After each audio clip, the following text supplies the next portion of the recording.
What's going on, hikers? In today's video, I'm going to be giving you 7 things that you need to know about backpacking, because our mission on this channel is to help you increase your quality of life while you're out on trail. Now, the first thing you need to know is about testing out your gear. What I like to do is what's called a shakedown. A lot of people do shakedown hikes. They do it similar to what I do. You find a local spot and you go backpack and stay the night, test out your gear, and you figure out what works for you and what doesn't. Maybe some gear you need to return, maybe some gear that you need to replace, etc. But the point is you're testing out your gear before you take a longer trip. What you don't want to do is buy a brand new piece of gear that you've never used before. You take it out of the box, stick it in the backpack, and then you take off on a 3 or 4 day backpacking trip. That could be a recipe for disaster. The second thing that you need to know about backpacking is how to store your sleeping bag or sleeping quilt.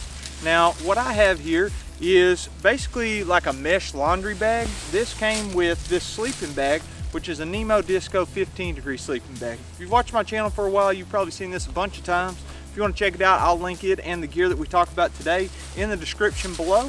But this sleeping bag in particular, not only does it come with what's essentially a laundry bag that you could just buy at Walmart, it also comes with a compression sack. Now, this compression sack is great if you want to stick your sleeping bag in there and basically compress it down, exactly what you'd think. But if you store it in the compression sack, that could be terrible, especially if you come back from your trip and your sleeping bag is a little bit damp or wet. So what you want to do is allow that down to fluff up while you're not on your trips, and keep it in your little laundry bag that is either going to come with your gear or you can just buy at any local big box store. Now, a little pro tip for you: whenever you get to camp, one of the first things you want to do is set up your shelter system and then let your sleeping bag start fluffing up so it can keep you a little bit warmer. The longer it has to fluff up, the warmer it's going to be. The third thing that I want to tell you about backpacking has to do with your shoes. Now, on this, you have to hit the Goldilocks zone. What that means is not too big, not too small.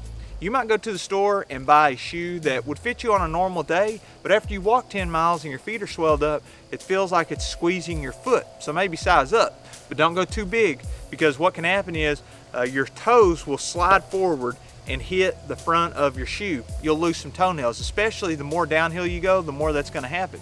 Now, one thing that can help combat that is to lace lock your shoes. As you can see here, this is how you lace lock shoes, but one problem that you might run into is the shoes that you buy, they don't have the right eyelets on them. So make sure you're aware whenever you're shoe shopping, buy the right shoes and the right fit for you. The fourth thing that you need to know about backpacking is it actually doesn't start on trail, it starts at home. And what I mean by that is a lot of people get in the mindset of this is the gear that I'm taking and how it works, this is the trail that I'm going to take and the mileage I'm going to do. But you have to take a step back and look at home, because I kind of see it as a 3-legged stool. Leg 1 is exercise. Maybe I'm taking my dogs for a walk. Maybe I'm going to the gym and working out. Leg 2 is my nutrition. What am I putting into my body? Am I counting my calories? Am I maybe sometimes cutting out soda? Am I putting the right things into my body? And leg 3 is my rest and recovery. Am I getting a good night's sleep? What am I doing to take care of my body? Am I stretching? What am I doing? Now, that actually leads me to today's video sponsor, which is by Bob and Brad. They have a YouTube channel. I've been a huge fan of theirs for a while, and I was happy when they reached out because they asked if I wanted to try out their massage gun, and I've been trying it out for a while now, and I want to talk to you about it because a massage gun, I've talked about massage guns on my channel before, and they are an essential part of my recovery. And I want to tell you a few things that I absolutely love about their product today. They're 2 physical therapists that I've been watching on YouTube, I guess, for years now, and they have come up with this massage gun and they're selling it. I'll link it in the description below along with the discount code, which is bobbradfall for 10% off. This massage gun in particular, it's got a lot of awesome features, great hand grip, it's very ergonomic, easy to hold. It comes with a bunch of different heads, different attachments that you can add to it. It's got a battery bar at the bottom, so you know when to charge it. It also has a USB-C. Other massage guns that I've used in the past, they have like their own charge port, and this one I can just plug it up with any USB-C cord and juice it up. It also has the button on the back, which is super easy to get to. It's super light.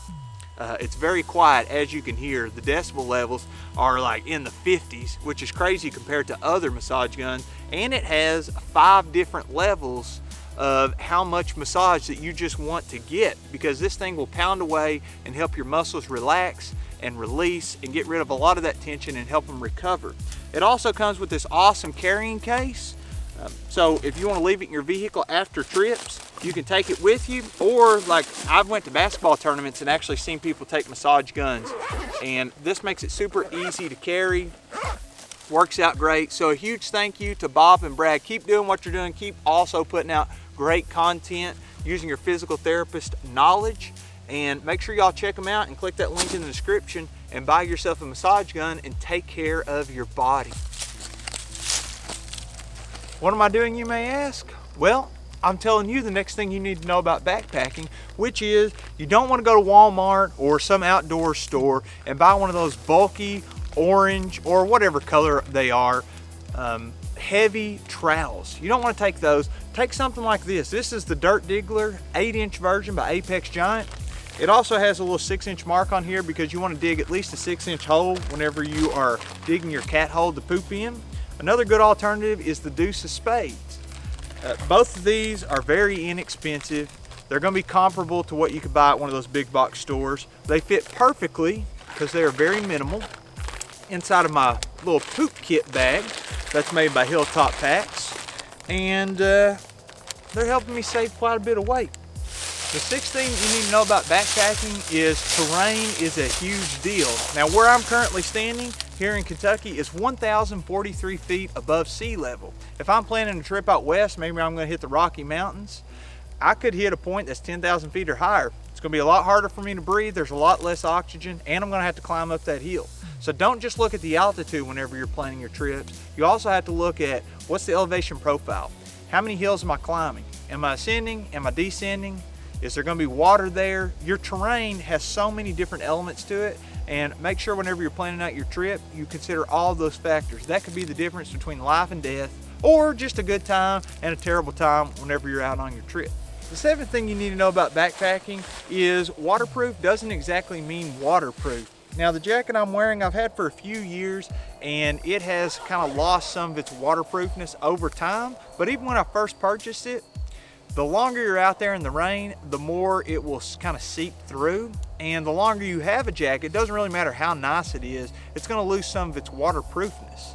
So just know if you're stuck in the rain, even with a really nice jacket, somehow that water will find its way through, I guess, the membrane that makes up the jacket.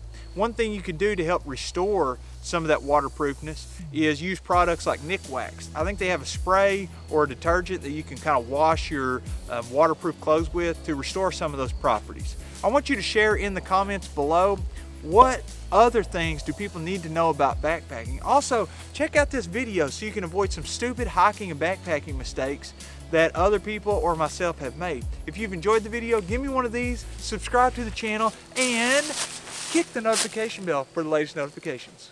We'll see you in the next one.